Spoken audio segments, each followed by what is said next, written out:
Hey there, how there, ho there. It's Jeff Cutter Diamond welcoming you to yet another Cutter Top 10 sports video. And today we're going back to NCAA. We're going to do the top 10 NCAA finals of all time, NCAA basketball finals of all time. And, even though I'm wearing the Arkansas shirt, rocking it, and all that, we are not going to be talking about Arkansas's championship against Duke in 94, although actually I think we should. To me, yeah, 94 was just amazing and all that. And over, yeah, the 94 final when Arkansas beat Duke is number 10 on the list. Now, this actually does prove that, I'm not completely biased. I put Arkansas on the list, but the number 10 was technically going to be Duke versus Michigan from 1992. But that's actually not true.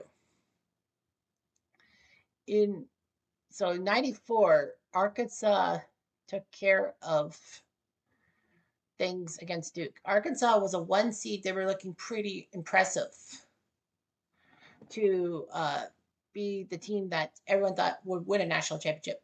So they did. Arkansas won the national championship in 1994 thanks to Scotty Furman's three-pointer at the buzzer. Well, with a minute left, over Grant Hill's outstretched fingertips to win the game and to give Arkansas their only national basketball title. They have a national football title in 1964, but Bama keeps doing it. Number 9 is the famous one from 1982 when it was North Carolina versus Georgetown. This was a big matchup. Georgetown with Patrick Ewing as a freshman. I believe it was a freshman, right? Yeah, he was a freshman because in 4 years he was a senior in 85. But anyway, he was a freshman who was good at shot blocking. They told him just get under the bucket and swat anything that goes through it. Unfortunately, though, there's a goaltending rule in um, basketball, and he cost his team. He technically cost his team because the first 4 North Carolina baskets were goaltending calls on Ewing.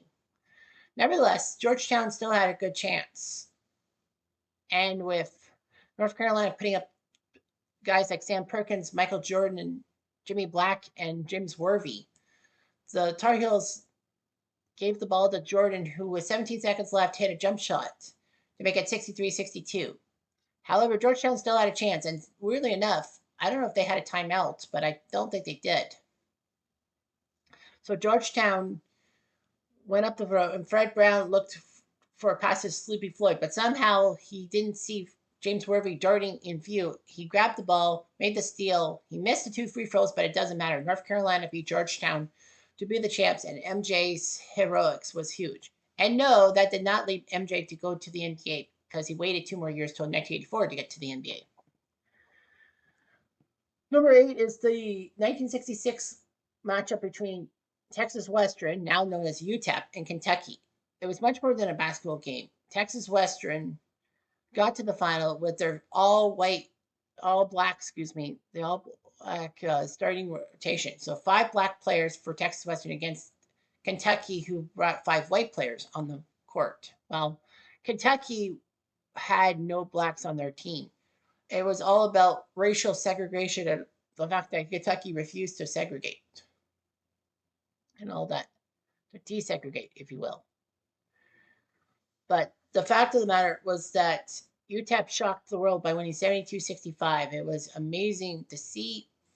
And Kentucky actually used this as a springboard in a few years to sign black players and actually get to finals and all that. So they learned the hard way. And the SEC started to recruit black athletes.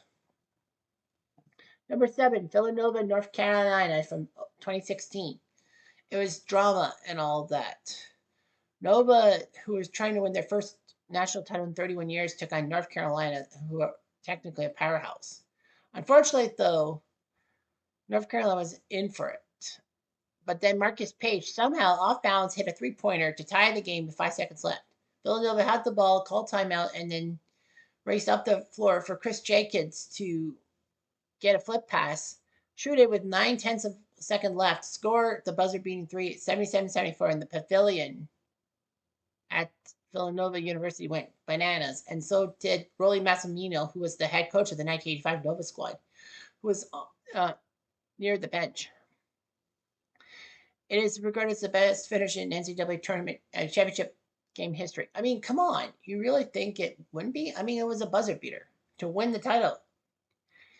Number 6 is the 93 matchup between North Carolina and Michigan. So North Carolina, excuse me there. So North Carolina was a fantastic school. All that 93, Dean Smith was right there. And that was a huge one, as they had a great team. They had Donald Williams. They had Pat Sullivan. They had a few other North Carolina players of note that I can't think of off the top of my head. But anyway, 93 Michigan had the Fab Five. Jimmy King, Chris Webber, who were the other ones? John Howard, Ray Jackson, and somebody else I can't remember. But yeah, the Fab Five who went to the finals in '92 as freshmen for Michigan were 1 year wiser and all that. North Carolina took on Michigan and had it going. North Carolina had the lead by a pair. They missed the free throw. Weber then decided to go to the front court, but then somehow he forgot he traveled. So he traveled, like he took too many steps before bouncing the ball, and he got away with a walk. And then all of a sudden, he decided to call timeout because he was surrounded by North Carolina people. So he called timeout. Unfortunately, that was the fact that Michigan had no timeouts. So that meant that North Carolina had the ball. Well, they got 2 free throws and then got the ball, which Donna Williams sent to completely be the MVP.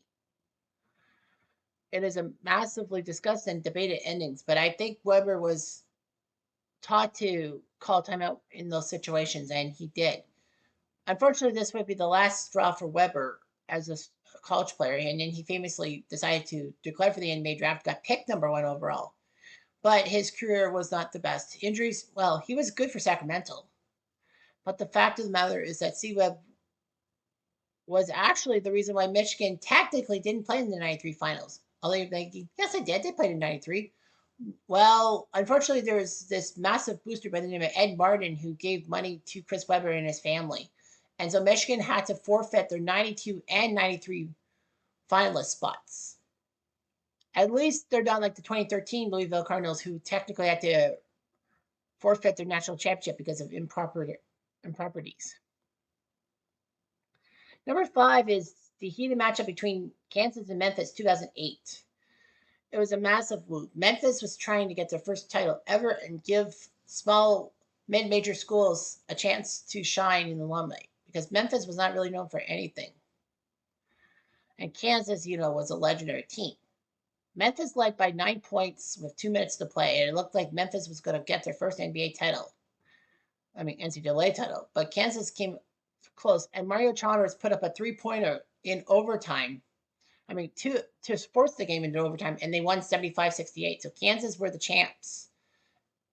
And all that. Memphis just had to grumble and say, where did we go wrong? Derrick Rose made some key misses at the free throw line, as well as his team. And it was just clutch shooting by Kansas, especially Mario Chalmers being that guy. So Kansas beat Memphis for the title. It actually worked out for Memphis, just like Michigan in '93. They would have had to give up, forfeit their national championship if they had won. Because Memphis, again, just like Michigan, had the booster problems around Derrick Rose and a few other players. So Memphis would have had to give up their championship. But technically, they had to give up their second place money and all that, but not a title. Number 4 is Indiana-Syracuse. And the third and final time the national title game in the Superdome would be talked about. We talked about the '82 matchup. That was at the Superdome. '93 was at the Superdome.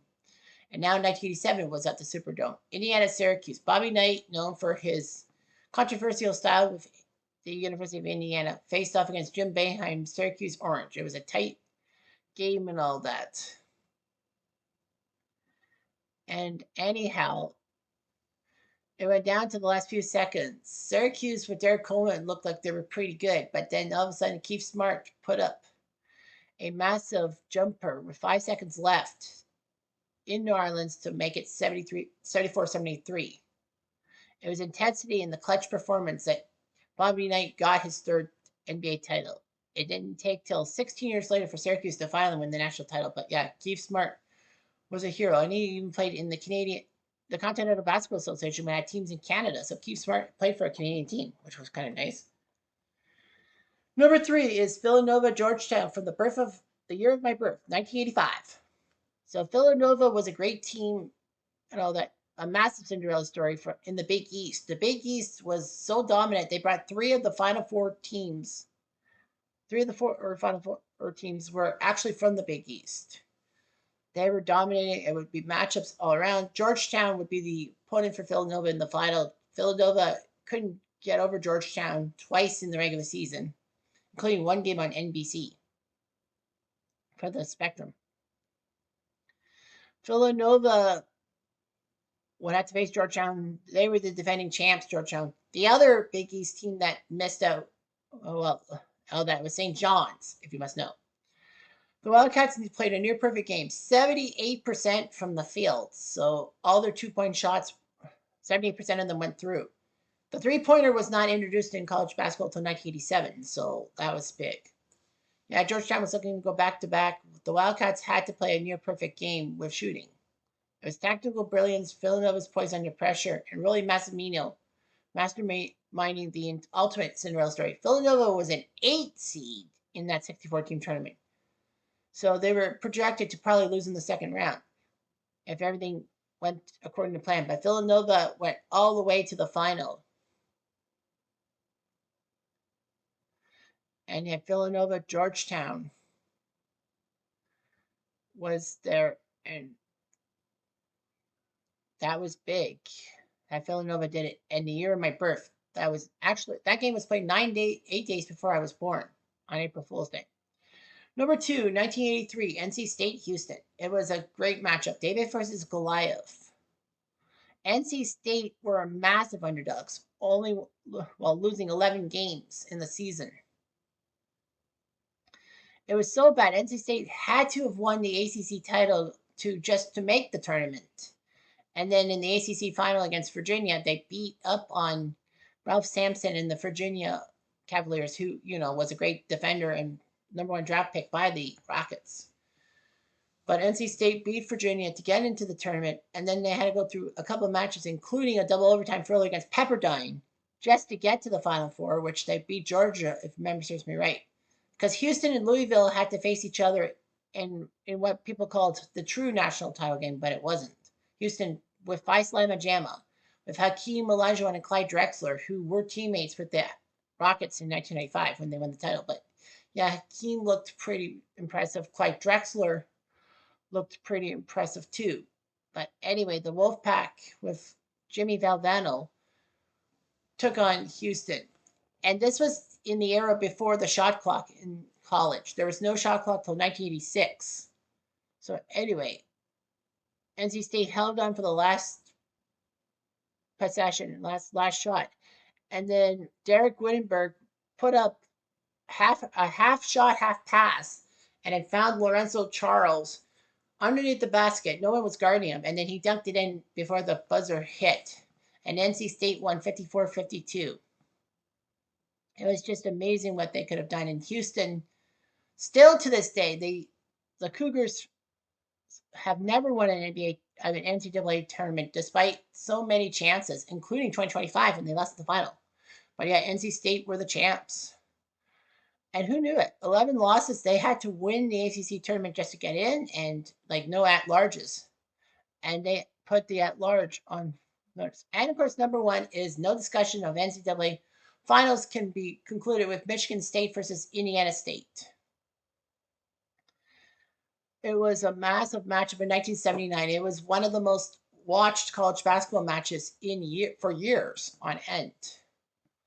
Indiana State were really a mid-major. I mean, Indiana, yeah, cool, but Indiana State, really. And they had to pick up Larry Bird, who was working as a garbage man in French Lick, Indiana, to play for the team. So the Sycamores came on and somehow, some way, were undefeated and ended up in the championship game. Well, they were close to being caught in the quarterfinals against Arkansas. Unfortunately, though, Arkansas had, well, thought they had it, but Bob Heaton flipped in the winning shot, not Larry Bird, and all that. Michigan State had Magic Johnson, who was this big point guard, 6'9". I mean, that's not, point guards are like 6'1", 6'2", but he was 6'9", for goodness sake. It would be amazing to see Magic Johnson and M State do well, with Greg Kessler also playing well, and a Canadian by the name of Mike Bergovich. He was Canadian. He was from Windsor, and he was in the starting lineup of the 1979 Michigan State final against Indiana State. Nevertheless, Magic beat Larry Bird 75-64, and Indiana State tried to do what their in-state rivals, the Hoosiers, did 3 years earlier, and win the national title, being undefeated. Anyhow, this actually gave birth to the Magic Bird rivalry.